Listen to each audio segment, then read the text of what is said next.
আত্মবিশ্বাস ছাড়া জীবন এমন একটা নৌকার মতো যেটা নদীতে ভাসছে, তবে সেটার কোনো দিশাহীন। যারা লজ্জা আর ভয় নিয়ে চলে তারা জীবনে কিন্তু বড় কিছু করতে পারে না। এই তো দেখুন, আমরাই তো মাঝে মাঝে করেই থাকি।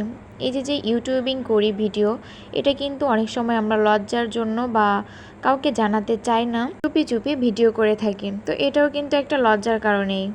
তো এই কারণে হয়তো বা এগোতে পারছি না। আসসালামু আলাইকুম, কেমন আছেন সবাই? বাংলাদেশি ব্লগার মম মিতু চ্যানেল থেকে আমি মিতু বলছি। আপনাদের সবাইকে আমার চ্যানেলে স্বাগত জানাই। কে কোথা থেকে ভিডিওটা দেখছেন অবশ্যই কমেন্টে জানাবেন। আর আশা করছি আল্লাহর রহমতে সবাই ভালো আছেন, সুস্থ আছেন। আলহামদুলিল্লাহ, আমরাও সবাই ভালো আছি। নতুন আরও একটি ব্লগ ভিডিও নিয়ে এসেছি। আশা করছি আজকের ভিডিওটা আপনাদের কাছে অনেক ভালো লাগবে। আর যদি ভিডিওর কোনো অংশ একটু ভালো লেগে যায় তো প্লিজ ভিডিওটিতে একটা লাইক দিবেন। অনেক বেশি ভালো লেগে থাকলে ফ্রেন্ডস অ্যান্ড ফ্যামিলির সঙ্গে শেয়ার করতে ভুলবেন না। আর যারা যারা চ্যানেলে নতুন আসছেন প্লিজ চ্যানেলটা সাবস্ক্রাইব করে ছোট বোনের পাশে থাকবেন। আমিও সময় সুযোগ করে আপনাদের পাশে পরিবারে চলে যাব। আর যারা যারা সাবস্ক্রাইব করেছেন তাদেরকে তো মন থেকে অসংখ্য অসংখ্য ধন্যবাদ। আমি তো আপনাদের সঙ্গে ইন্ট্রো দিতে দিতে সকালের নাস্তাটা বানিয়ে নিয়েছি। রুটি ছিল, ভাজি ছিল আর ডিম পোচ। তো আমার দেবরকে খাবারটা দিয়ে দিয়েছি। আর নিজের খাবারটাই তো যেন তেনভাবে হয়ে গিয়েছে, দাঁড়িয়ে বসে যেভাবেই হোক। তো দুপুরে রান্নাবান্নার কাজে চলে এসেছি। মেয়েকে একটু ব্যস্ত রেখেছি খেলাধুলায়। আর এই তো দুপুরে আজকে শর্টকাট রান্না করব।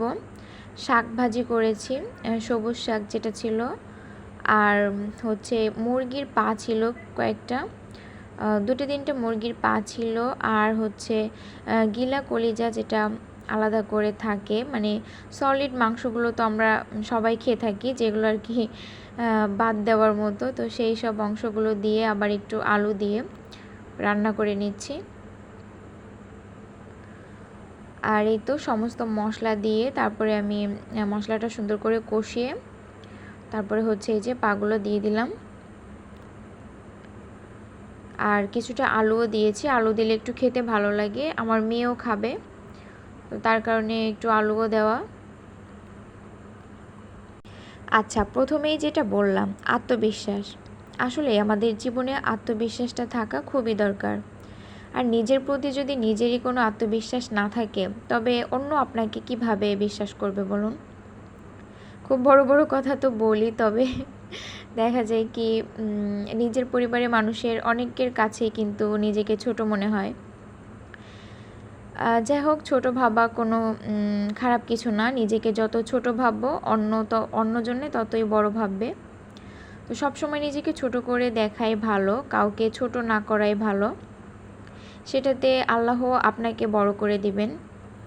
তা যে আপনাকে ছোট করে দেখবে তার চোখেই আপনি বড় হয়ে যাবেন একটা সময়। তবে এই তো ধৈর্য, তারপরে লজ্জা, পরিশ্রম এগুলো তো করতেই হবে, লজ্জা তো করা যাবে না। আর আমি যে প্ল্যাটফর্মে এসেছি এখানে আসলে লজ্জা করে লাভও নেই। প্রথম দিকে আমার অনেক লজ্জা করতো, ভিডিও তো করতেই মানে ফোন অন করতে পারতাম না, খুব ইচ্ছা, কিন্তু আবার লজ্জা, লোকলজ্জার ভয়। এখনও কিন্তু স্বাভাবিকভাবে আমি পারি না ভিডিও করতে। যখন বাসায় কোনো বেশি মানুষ থাকে তখন তো একেবারেই মোবাইলটা চুপ করে রেখে দেই। এই তো টুকটাক যা একটু ভিডিও করি লুকিয়ে চুরিয়ে আপনাদের সঙ্গে শেয়ার করছি। আর ভিডিওটা কেমন লাগলো সেটা কিন্তু কমেন্টে জানাবেন। আজকে আমি বেশ কিছু আপুদের কমেন্ট পড়ব। সুন্দর সুন্দর আপুরা কিন্তু অনেক সুন্দর কমেন্ট করে, কমেন্টগুলো পড়লে কিন্তু আমার অনেক বেশি ভালো লাগে। যদিও কমেন্টগুলো বড় পড়তে পারবো না, তবে যেই আইডি থেকে কমেন্টগুলো এসেছে তো সেই সব নামগুলো পড়ে দিব ইনশাল্লাহ। দুপুরে রান্না তো শেষ হয়ে গিয়েছে, তারপরে কিছু থালা বাসন ছিল সেগুলোও ধুয়ে নিয়েছি। আর এটা হচ্ছে বিকালের দিকে মেয়ের জন্য একটু নাস্তাও বানাচ্ছি। আর পাশাপাশি হুইল পাউডার শেষ হয়ে গিয়েছিল, তো পাউডারটা, দুইটা ওয়াশরুম আমাদের, তো দুটো ওয়াশরুমের জন্য দুটো বক্সে আমি রেখে দিই, এভাবে করে নিতে সুবিধা হয়। আর এই তো তারপরে আমার শ্বশুর হচ্ছে লাস্টের দিকে এই যে আম এনেছিল, বছরের তো শেষই আম, কাঁঠালও এনেছিল, তবে কাঁঠালটা বেশ ভালো পড়েনি, আম মোটামুটি। আচ্ছা, taste and tales with Salma, এই আইডি থেকে আপু হচ্ছে সালমা আপু আমাকে কমেন্ট করেছে, বেশ সুন্দর কমেন্ট, আপুকে অসংখ্য অসংখ্য ধন্যবাদ। এরপরে আখিনুর মাদার্স ফ্যামিলি থেকে আপু কমেন্ট করেছে। ফারিয়াস ফ্যামিলি ব্লগ থেকে মিষ্টি ফারিয়া আপু আমাকে কমেন্ট করে, আমার কিন্তু অনেক ভালো লাগে, আপুর ভিডিও আমি দেখি, খুব ভালো লাগে। আর আপু যে বলে যে আমার ছানাপোনাগুলো, এটা শুনতে আমার খুবই ভালো লাগে।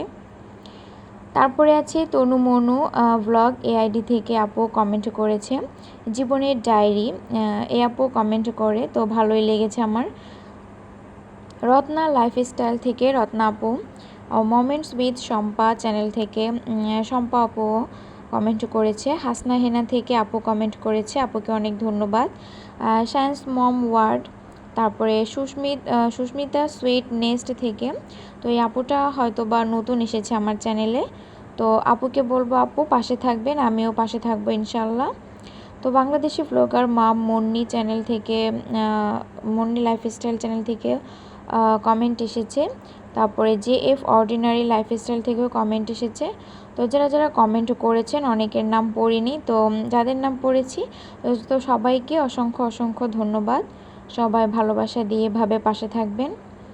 আর আমি ছোট একটা কাঁথা আর্ট করে নিচ্ছিলাম, আর ডিজাইনটা কিছুতেই ক্যামেরায় আনতে পারছিলাম না, যেহেতু পেন্সিল দিয়ে করেছি। তো আমার আজকের বকবকানি এ পর্যন্ত, সবাই ভালো থাকবেন, সুস্থ থাকবেন, আল্লাহ হাফেজ।